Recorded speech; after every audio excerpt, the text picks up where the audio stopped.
Você já viu um pássaro parado diante de uma gaiola aberta? Ele olha para fora, sente o vento entrando, ouve outros pássaros voando lá fora, mas permanece ali, imóvel, não porque alguém o impede, mas porque a ideia da liberdade o assusta, mais do que a própria prisão.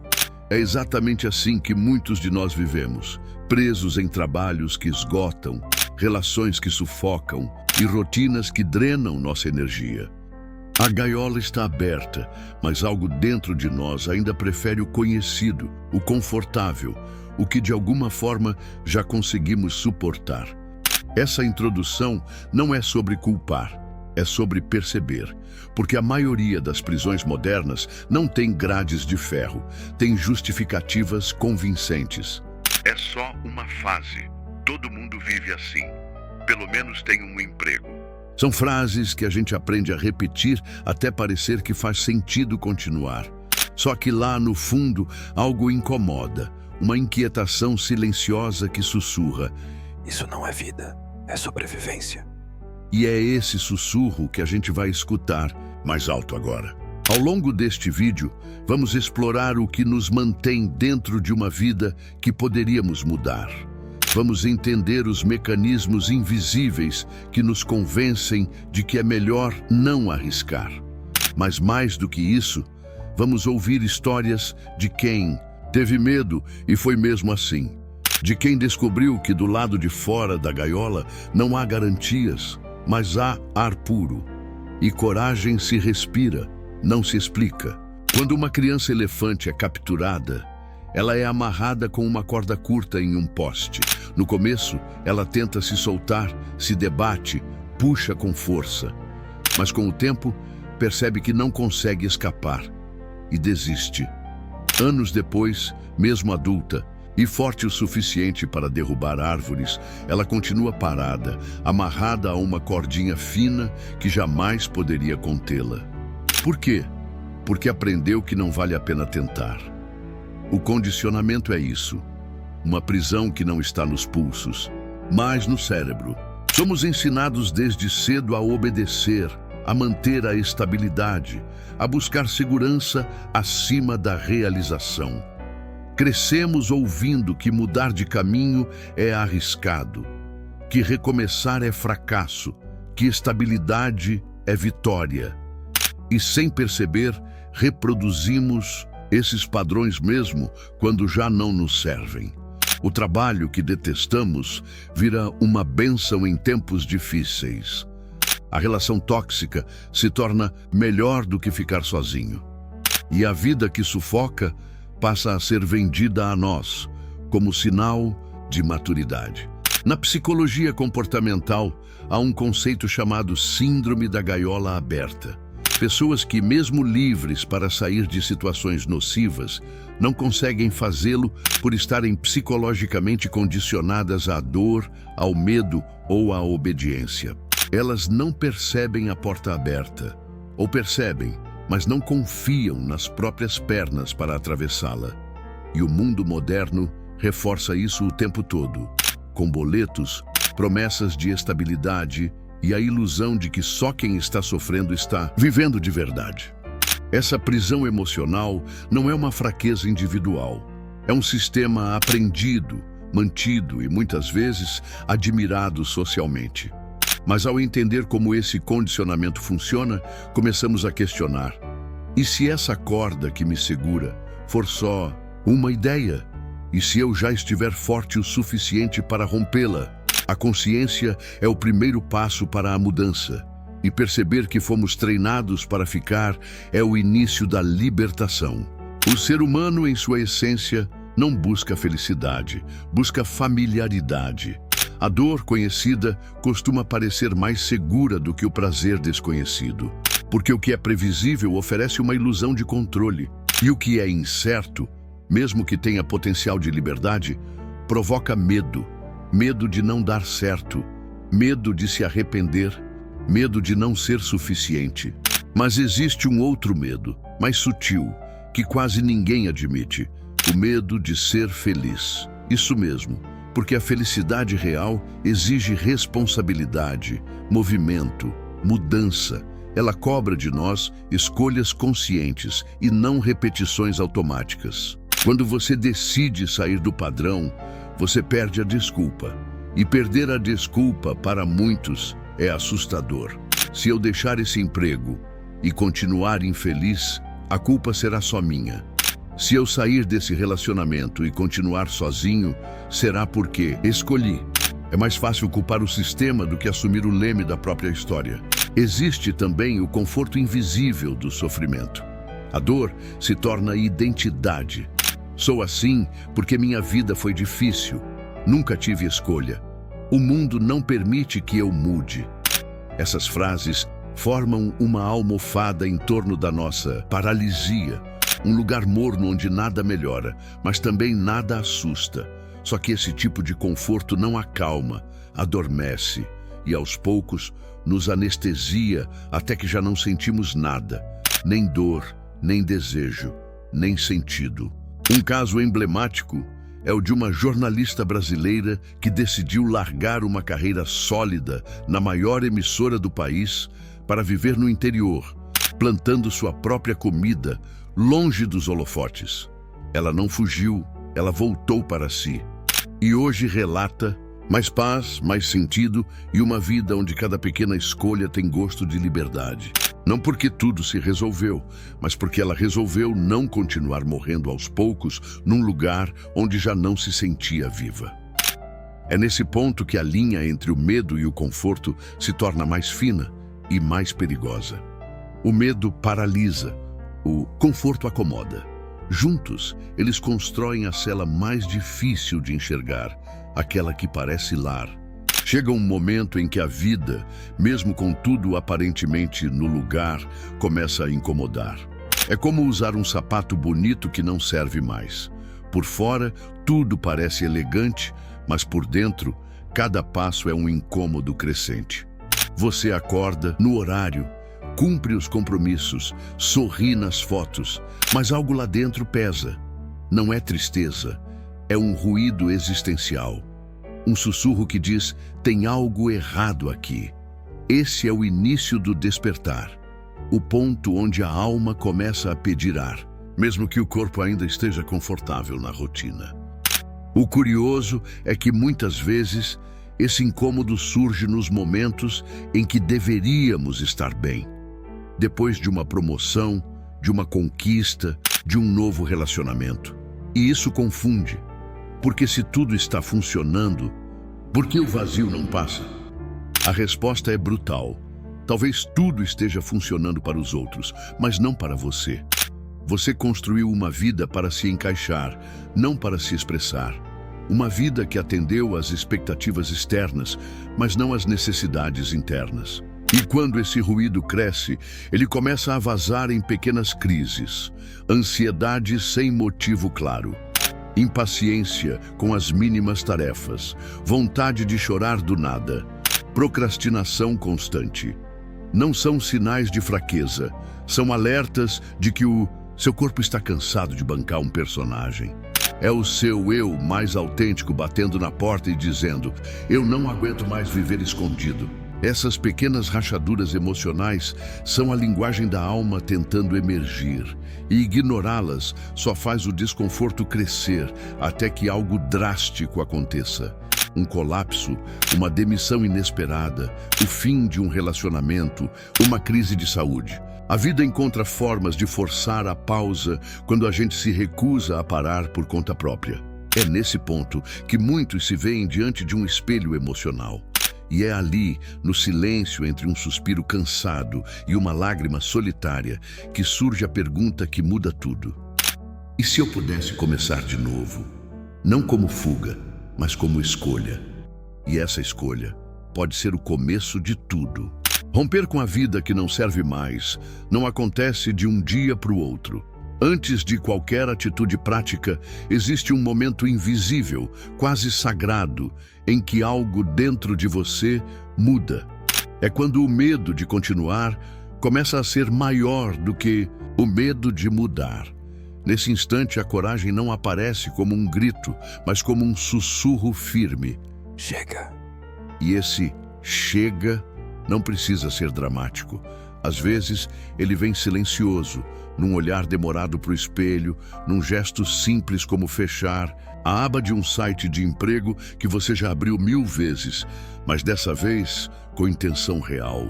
Tomar uma decisão não é abandonar tudo de uma vez, é começar a caminhar na direção oposta.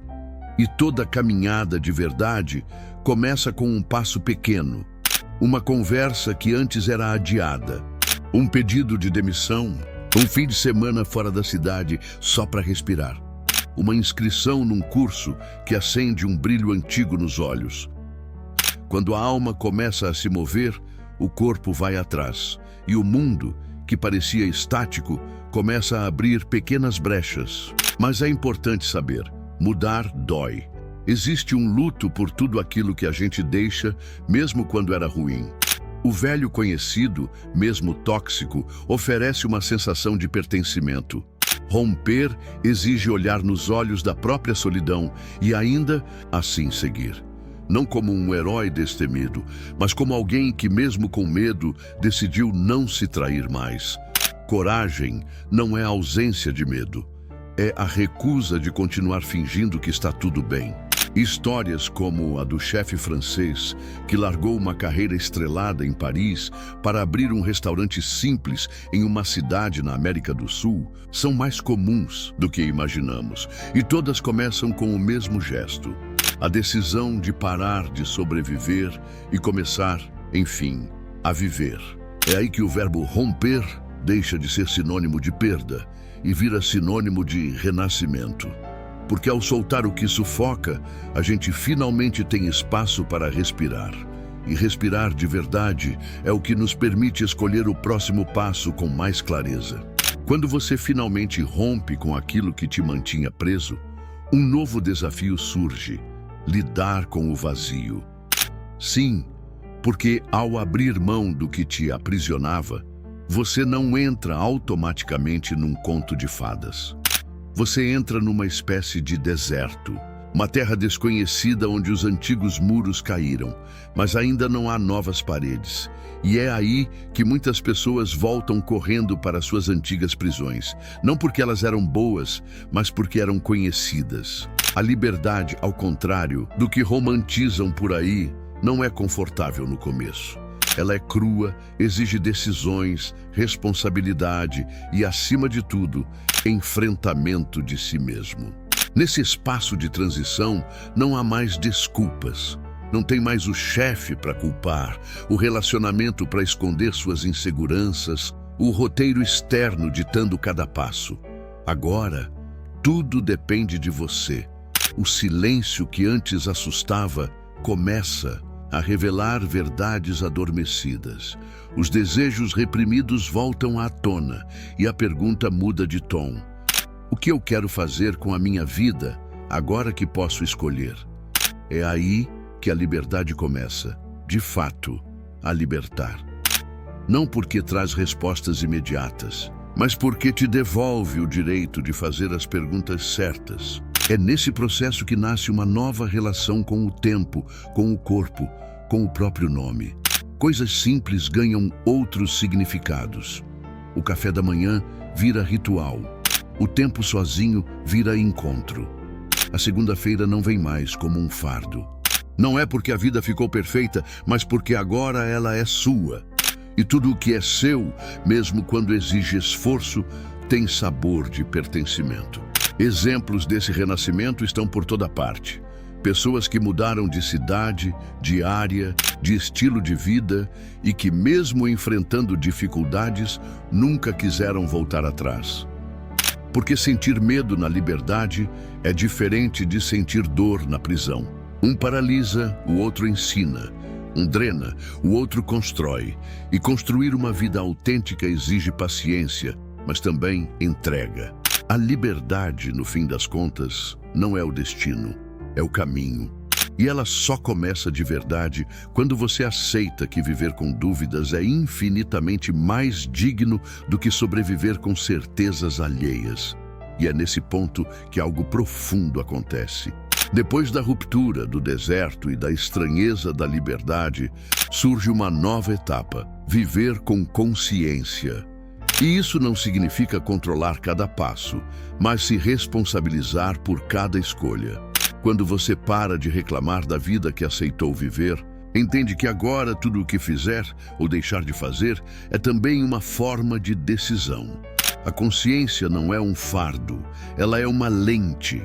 E pela primeira vez, você começa a ver com nitidez aquilo que antes era só um borrão emocional. Viver com consciência é entender que nem toda dor é injusta e nem toda alegria é sinal de acerto. É aceitar que não existe vida sem frustração, mas que existe sim uma vida com sentido. E o sentido não vem pronto, ele é construído no detalhe. Na forma como você se relaciona com o seu tempo, com o seu corpo, com os seus afetos. Não se trata de virar um ser iluminado, mas de perceber que agora você está presente. E presença muda tudo, porque quando você está inteiro, numa decisão, mesmo que ela dê errado, você aprende. Mas quando está ausente, mesmo que acerte, sente que perdeu algo de si. A consciência também traz um tipo de maturidade rara, a de saber dizer sim com verdade e não sem culpa. A de escolher menos, mas com mais propósito. A de perceber que a liberdade verdadeira nunca é ausência de limites. É a capacidade de escolher quais limites fazem sentido para você. É nesse ponto que o barulho externo começa a silenciar e a intuição começa a falar mais alto. E ela não grita, ela orienta. Ela sussurra direções, revela incoerências, aponta o que pulsa de verdade. Pessoas que reencontraram sua potência após grandes mudanças relatam esse estado como algo quase físico. Dormem melhor, respiram fundo com mais frequência, riem sem se justificar.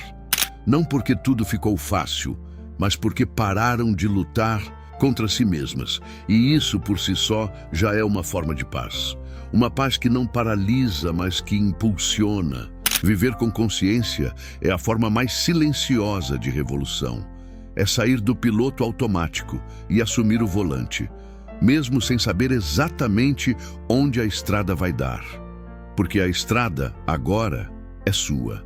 E quando a vida começa a ser guiada por dentro, algo essencial renasce. No fim das contas, a vida que você leva hoje, com seus desconfortos, suas frustrações e até suas pequenas fugas, não foi imposta de maneira absoluta. Talvez tenha começado com escolhas inconscientes, sim. Talvez você tenha sido empurrado por pressões familiares, por necessidades urgentes, por traumas que você nem nomeava ainda. Mas agora que você enxerga, continuar nela é uma escolha. E toda escolha tem um preço, mas também uma saída.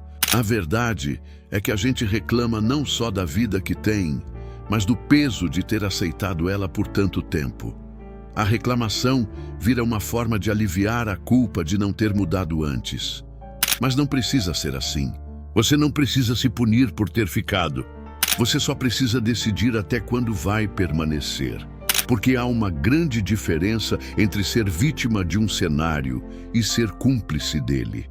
E quando você reconhece que pode agir, mesmo que seja aos poucos, você sai da posição de espectador para a de autor.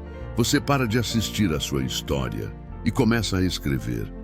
É desconfortável perceber que há anos vive numa gaiola aberta, mas é libertador entender que as chaves nunca estiveram nas mãos dos outros.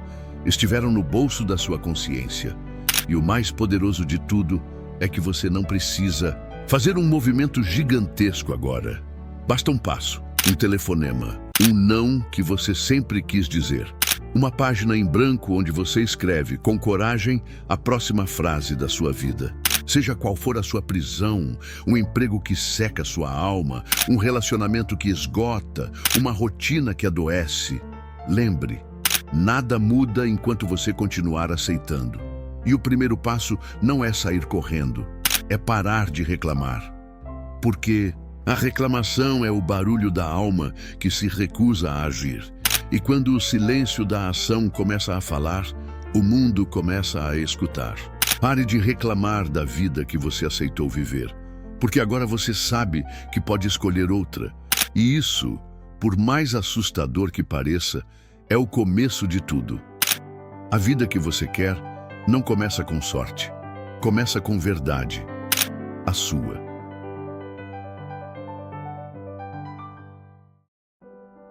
Se esse vídeo tocou em você de alguma forma, compartilha com alguém que também precisa ouvir isso. E se quiser mais reflexões como essa, se inscreve aqui no canal, porque tem muita coisa que ainda precisa ser dita e sentida.